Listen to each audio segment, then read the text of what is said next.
Again, sir, paki-explain po natin yung pinaka-invention ninyo.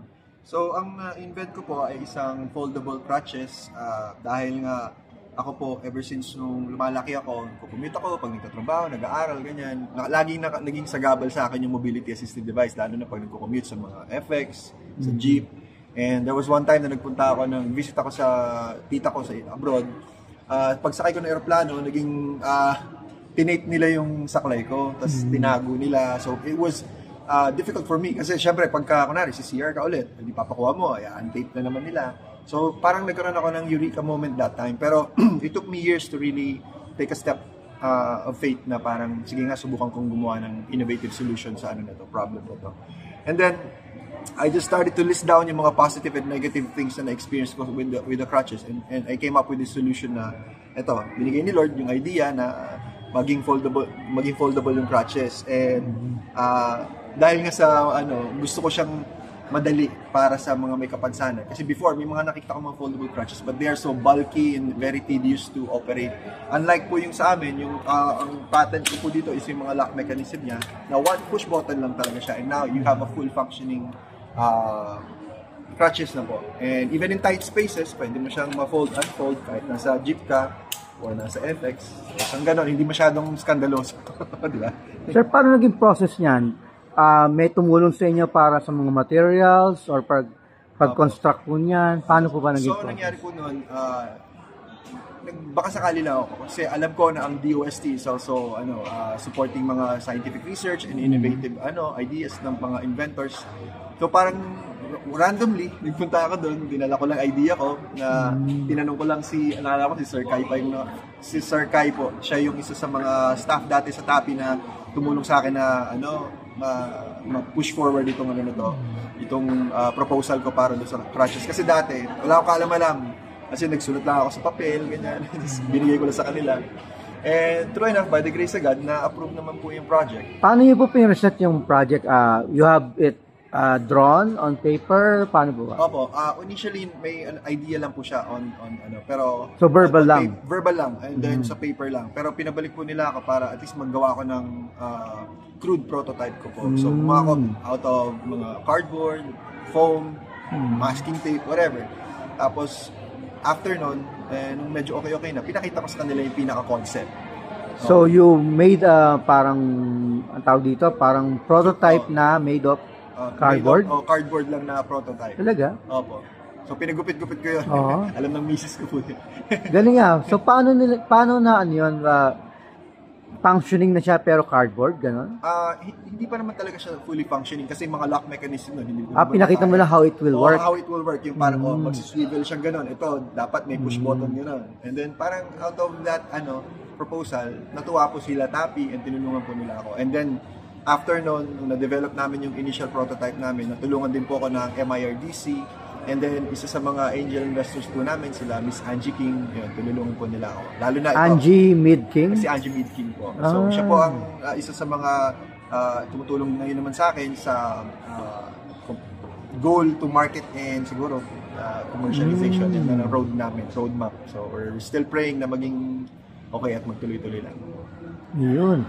So, pero sir, ano yan? What will it cost pag mag-construct ng ganyan? Right now, po kasi ito siya, around 11,000 to 12,000 production lang yun at cost. Wala pa po yung like markup or whatsoever. Pero kasi ang number one challenge kasi sa Philippines kasi yung fabrication and raw materials, and even yung mga difficult components po niyan, pag mass production, very expensive locally. But if you go internationally, maybe somewhere else, either in Southeast Asia or maybe China, sobrang laki ng difference. So I'm really praying na magawa siya in-house to develop a small manufacturing company para at least to hire PWDs din to design and manufacture yung mga ganito products. And also partner with LGUs or mga private companies who would be willing to purchase the product as part of their corporate social responsibility. Para mabigay lang siya libre talaga sa lahat ng may kapansanan sa Pilipinas. Yun po ang desire ng heart ko po. Meron po ba kayong alam na parang kapareho niya na existing na already in the market? Meron po mga foldable crutches. Pero again, ang challenge po sa kanila is that they are very bulky and very tedious. Kailangan mo ng strong upper body para ma-unlock. Kasi iba sila eh. Iba po yung style nila eh. Very babatakin mo gano'n para matupiin mo siya. So in this case, mas easier siya. Easier. Mas convenient siya. And since lighter siya, ganun ba? And lighter, more compact, and easier to operate. Because of the push button. So kahit mahina yung kamay mo, hindi mo kailangan ng sobrang lakas na braso para fold and fold. Ito rin, ganun din po. Lower part niya, simple lang. And you were able to show that just using yung pinaka, sinasabi nyo na cardboard, cutouts? Wow, Grace din po talaga ni Lord na, alam mo yan. Sige nga sir, pakita natin na in focus kung paano, how it works. So it works like this. Ano yung unang part niya? So ito yung upper assembly po niya, which is the armrest niya, upper armrest. Meron push button po dito. So pag pinush mo siya, yung lock mechanism will be activated para may ano mo siya. So yung height adjustment din, madali lang. So kunwari, maliit yung kamay mo, so parang nasa yung sa luggage. Parang ganun po. Ganun. Yung mechanism ng luggage po, parang inadapt ko siya sa crutches kasi nakita ko push button na adjust diba? Pero very weak yung components noon, so we had to develop a new set of version po ng mga lock mechanism, and then we had to flip it up. Parang babalik ka rin kasi diba usually nasa taas yun. Sa akin naman nasa baba. So it was quite difficult to kasi some years also to find a sweet spot para gumana talaga siya na maayos. So ito na po yung final. Pero the material is all aluminum po siya. Aluminum. May mga stainless components lang po siya, which is itong sa swivel part. Pero this is because of yung manufacturing capacity dito sa Pilipinas medyo challenging when it comes to aluminum. Mga parang mga custom aluminum parts. Kailangan to molde, kailangan to talagang high precision na mga equipment. So sa lower part naman, ganun din po. Mayroon lang pull pin dito. So, yan siya. So pag inano mo, automatic kakagatin niya na yung lock dyan. Pero pag hinatak mo ulit yung pin, ganun lang siya. Ayun. Okay. As for height adjustment, meron ka pa mga buttons dito for precision height adjustment. But very, very light, very, very compact. So, you said that mga 11,000 ang kanya. Ngayon po, nasa pilot production po kami. Katatapos na ng pilot production namin under TAPI Galing program. May mga nag-support din po sa amin ng mga local government. So, they also purchased a few batches po.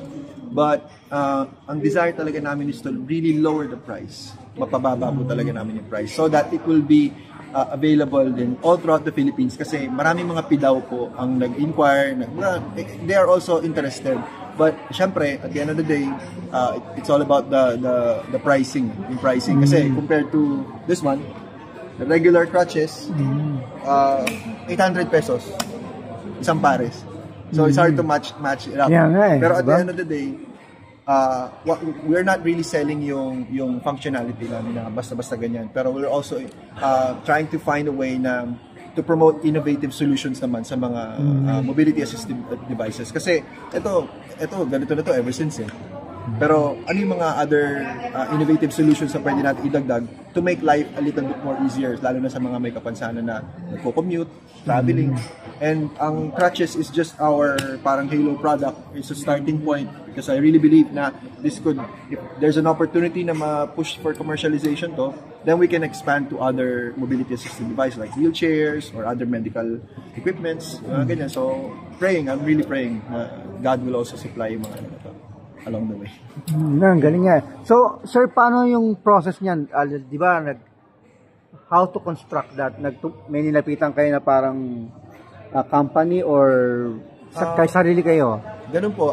Kasi as I was pitching din yung idea, yung concept nito, yung startup namin, na DOST, may mga nasusuggest sila sa akin, and then yung si Miss Angie din, mayroon din sila nasusuggest sa akin, and then eventually nahanap ko yung mga kakonect doon na mga tao na would also help me fabricate. So sila po yung nakatulong sa akin, yung mga So they gave you funding para magbuod po niyan? Opo, binigyan po nila ako ng pondo din para at least we can start also with the pilot production. So ikaw na mismo naghanap? DOST po nun.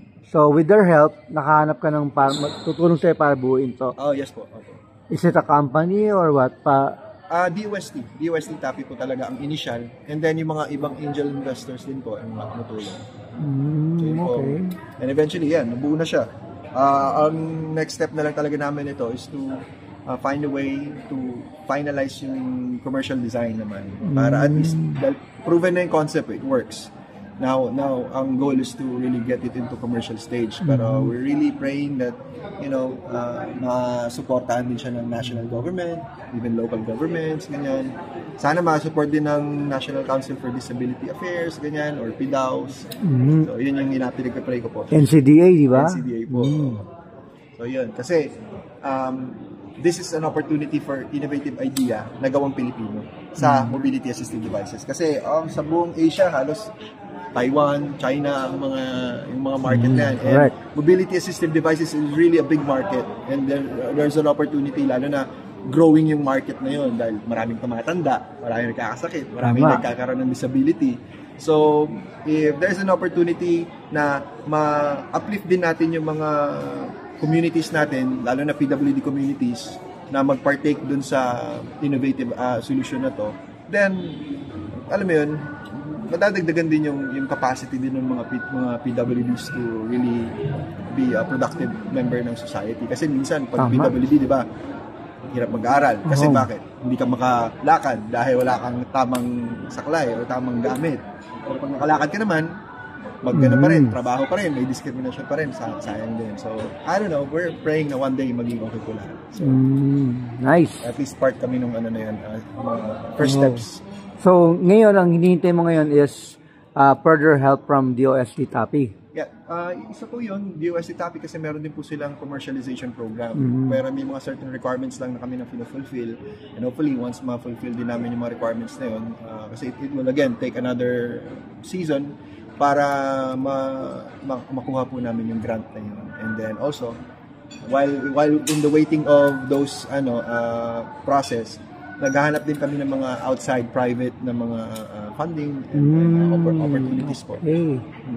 So open kayo for private kumbaga funding, private funding, partnership, whatever, kung ano pong sa ni Lord. Pero ang prayer ko sa mga magiging partners is that they really see the vision behind it. Alam ko naman na it's a business at the end of the day. Pero I want to partner with people who understand the value of helping that sector ng ating mga PWD na mga kababayan. Kasi it's really hard, especially sa Pilipinas na hindi pa talaga very adaptive, lalo na sa facilities, alam mo yun, sa support. Meron na rin, by the grace of God, unti-unti. Pero compared to, other countries, talagang all out. So wala pa bang lumapit sa'yo para mga private companies or? So far, wala pa po akong talagang naipupush na private companies kasi mas nakafocus po ako ngayon sa really finalizing detail ng namin, final product namin, para when we start to go out, makita nila na, there's an opportunity here at maganda naman yung produkto. Ang quality din, gusto ko ipakita yung gawang Pilipino na quality is hanggang maganda. Hindi siya yung parang, sige lang, bahala na, cheap lang, okay na yan. Sige sir, kausapin niyo yung audience namin para ma-achieve niyo yung goal niyo. So, sa mga nanonood po ng What's Up Pilipinas, maraming salamat po ulit at nakinig kayo sa aking munting story. And I'm praying na sana if meron kayong mga ideas or mga masasuggest, I would be glad to hear from it. Maybe you can reach out sa What's Up Pilipinas, or sa akin din personally, you can message me on my Facebook account, James Camacho. And then if you can point me to the right direction para at least we can work this thing out, and then hopefully ma-push po natin yung tulong para sa mga may kapansanan. Kasi ang desire ko po talaga dito maipamigay siya ng libre through the help of mga partners, LGUs, and even mga private companies po. So, yun na po, and sana patuloy niyo pong suportahan ng What's Up Pilipinas at talagang mga Pilipino ng mga inventors po. So, maraming salamat po. Yun lang po. God bless po.